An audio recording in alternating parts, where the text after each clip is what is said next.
إن الذين كفروا ينادون لمقت الله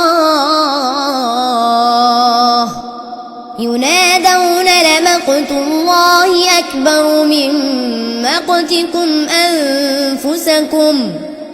إن تدعون إلى الإيمان فتكفرون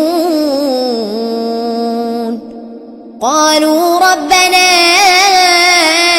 أمتنا اثنتين وأحييتنا اثنتين فاعترفنا بذنوبنا فهل إلى خروج من سبيل ذلكم بأنه إذا دعي الله وحده كفرتم وإن يشرك به تؤمنوا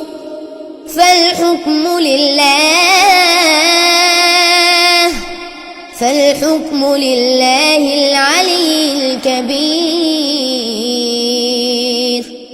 هو الذي يريكم آياته وينزل لكم من السماء رزقا وما يتذكر إلا من ينيب فادعوا الله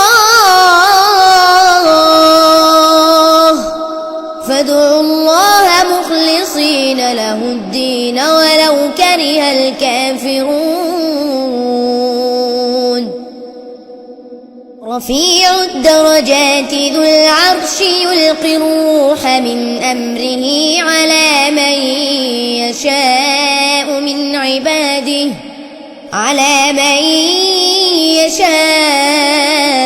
من عباده لينذر يوم التلاق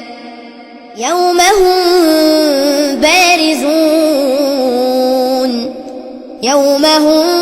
بارزون لا يخفى على الله منهم شيء لمن الملك اليوم لله الواحد القهار اليوم تجزى كل نفس بما كسبت لا ظلم اليوم